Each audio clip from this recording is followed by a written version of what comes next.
morning, everyone. Congratulations, graduates. Let's give them a big round of applause.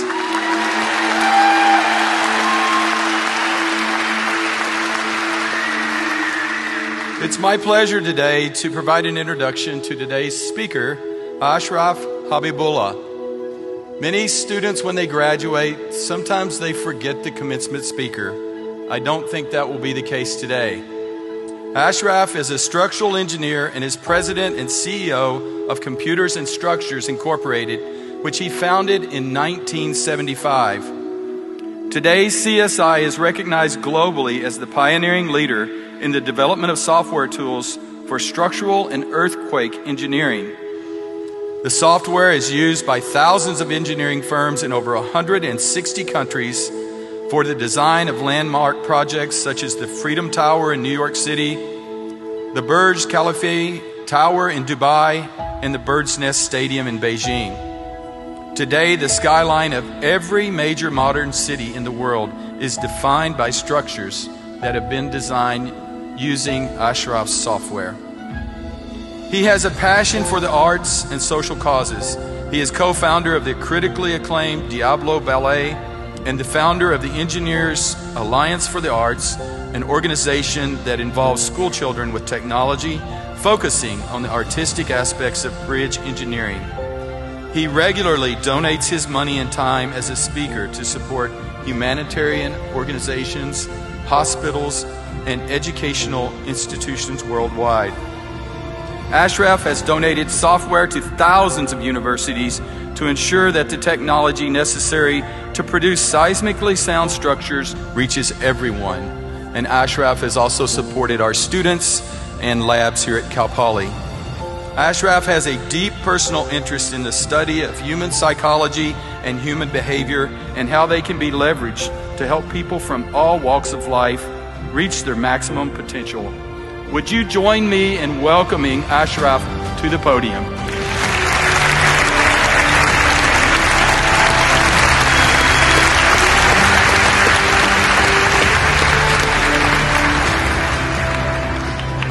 Well, thank you so much. I just didn't know I was that good. I just have to tell you, I love Cal Poly. I mean, I have friends here that are students. I have friends that have graduated from here to become amazing young professionals. And I have friends that graduated literally 40 years ago. And I have so many incredible stories. But those are for another time. Today, this day is about you, to celebrate you. And you know what? The reason I'm so excited to be here is because in the fall of 1969, I was sitting where you are. So that was exactly 50 years ago, you know? So I'm here to celebrate with you guys. And I remember those days. I remember that day vividly like it was yesterday. And you are going to remember this forever. The feeling, the accomplishment, and the relief. You know, the fact that this phase is behind you. You know, I remember all of that. But you know, one thing I really don't remember. Who was my keynote speaker? You know, I really don't remember that. So I want to make sure that that doesn't happen to you. And you know what? They make me wear this thing. They say I need to look respectable. Well, you know, I'm here to celebrate with you guys.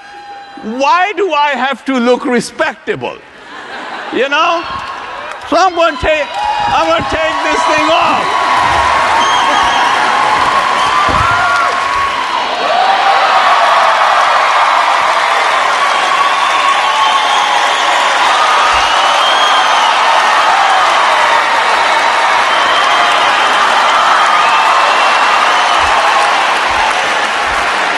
tell you a little bit about this jacket.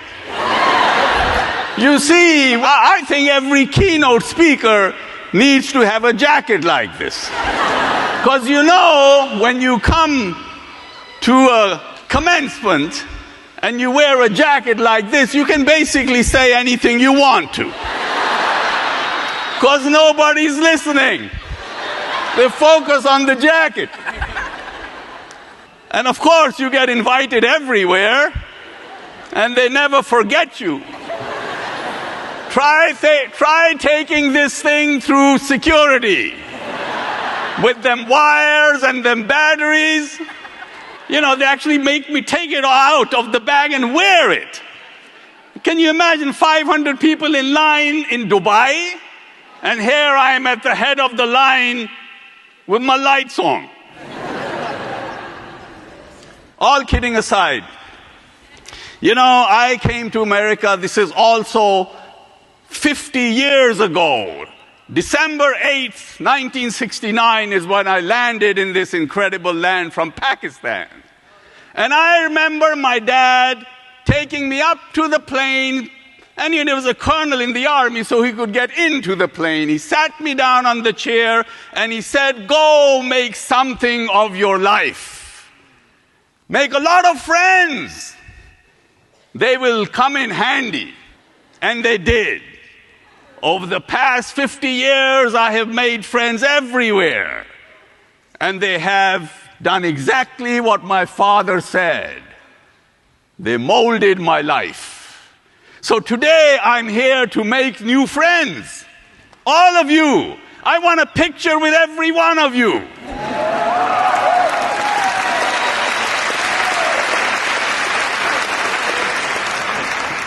I was thinking, what should I really talk about?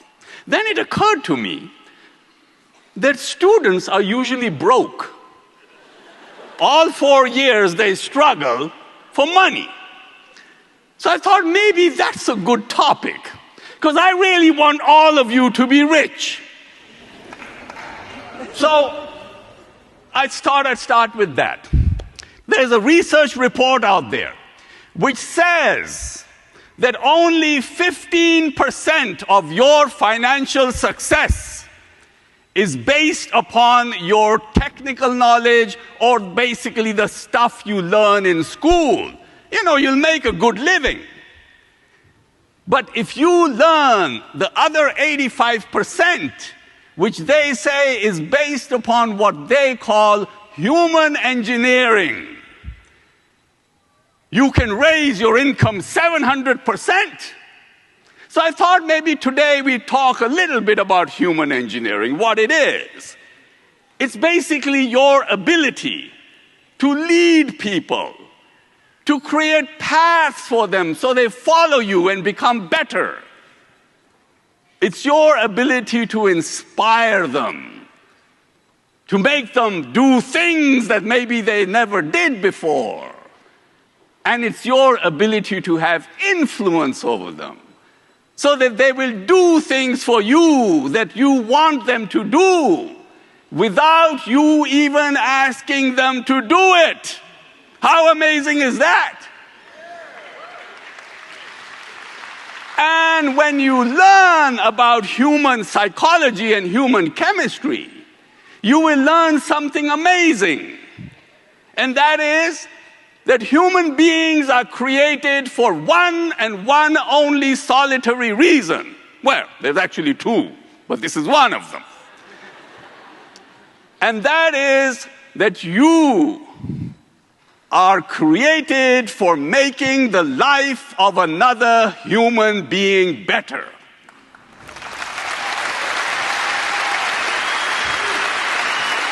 That's not religion. It's not something that I've cooked up. It's not voodoo. It's part of your human chemistry. That's the way you are built.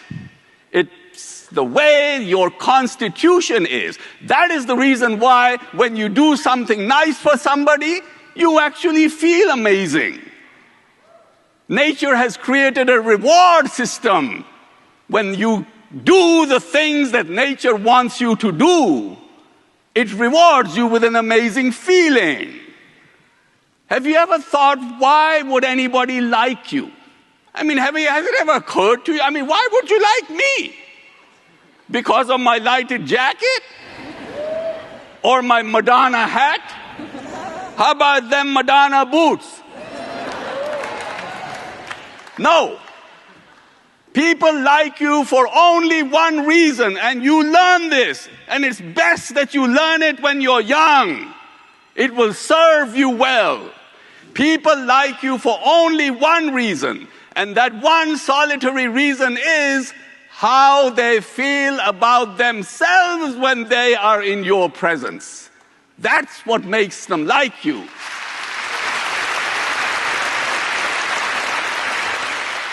It's called the serotonin factor. If you can make a person feel like a gazillion bucks, they will come back to you again and again and again. When I'm nice to you, you get a serotonin rush. You glow.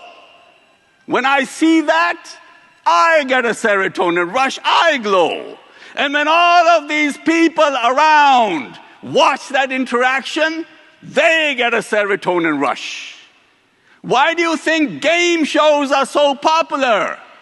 You know, there's a girl jumping up and down, winning a car.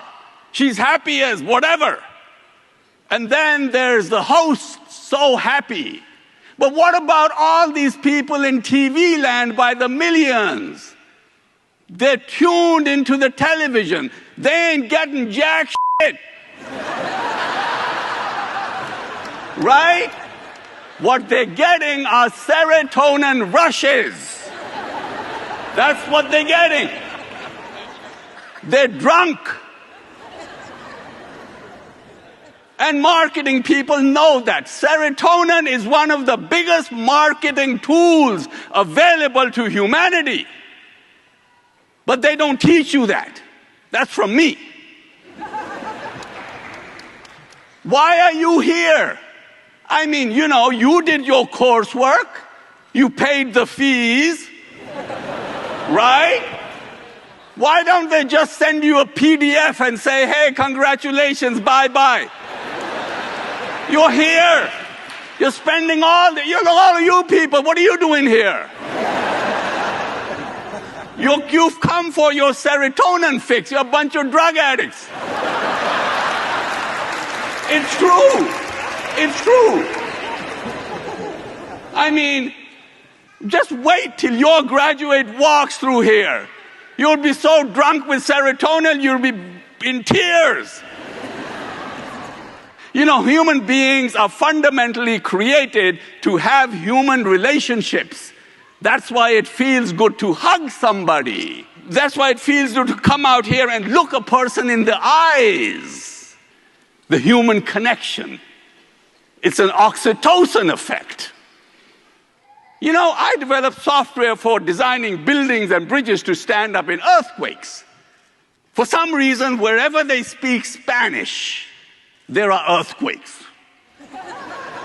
Now, maybe it's their amazing people that they are, their warmth, the fact that they know how to celebrate life. Right?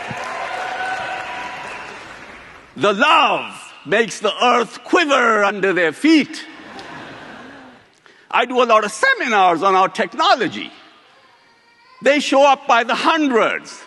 Now, I don't speak Spanish, but what do? When I go there, this is how I start my seminar. Yo nunca pensé que pudiera querer con esta pasión que me quema la piel.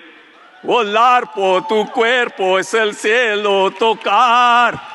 Quiero contigo llegar una noche más.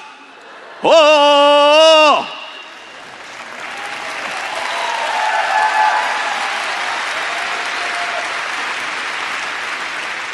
Now, I haven't the foggiest idea what that means, because I don't speak Spanish. But what does it do to an audience that speaks Spanish? 2,000 of them. It connects you with them. It gives them an oxytocin rush, makes them feel amazing about themselves. And what does that do? That bonds them with you. From that point onward, you can do no wrong. So learn about human psychology and human chemistry. It'll serve you well. It'll make you rich. You know, when you have amazing instructors like you have at this university, they don't just teach you. Implicitly, they instill into you a willingness to learn. And that stays with you. Psychologists will tell you, you don't learn by being taught. You don't learn by being told. You learn by absorbing the environment that you are in.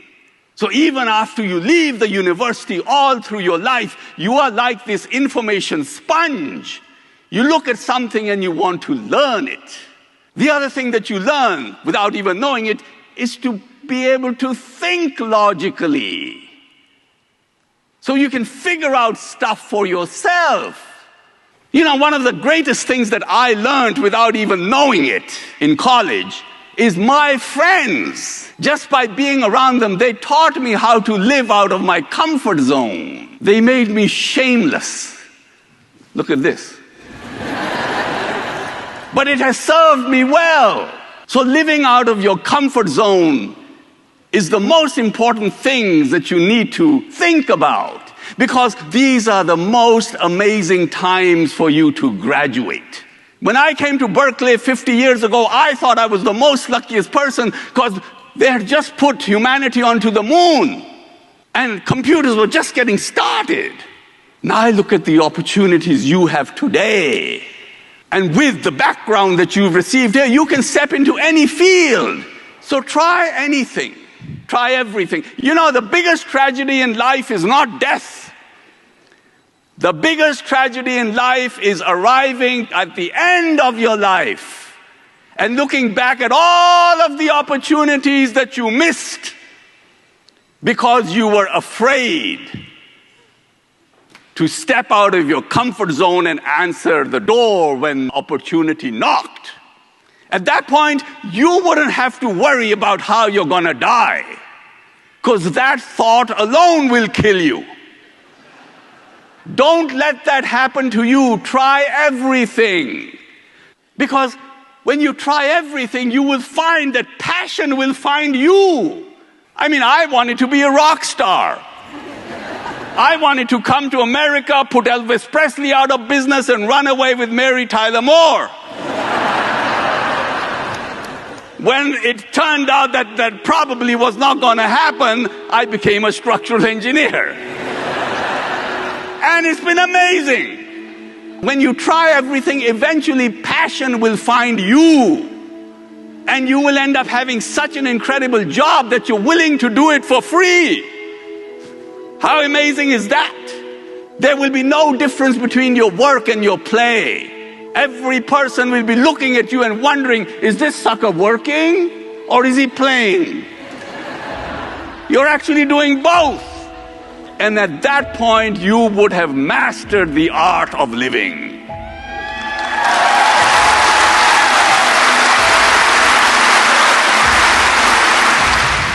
You are the people that are the future of this country. You are the ones that are going to create the next Uber app. $50 billion worth. My God, what is that? What is Uber? It's just a stupid app worth $50 billion. You can do that. Now, when you do that, the reason I want to be friends with you is I want to come to your launch party. The world is out there waiting for you. Go grab it. Good luck, and make sure I'm on your invitation list. I will keep my jacket warm and my batteries charged. Thank you.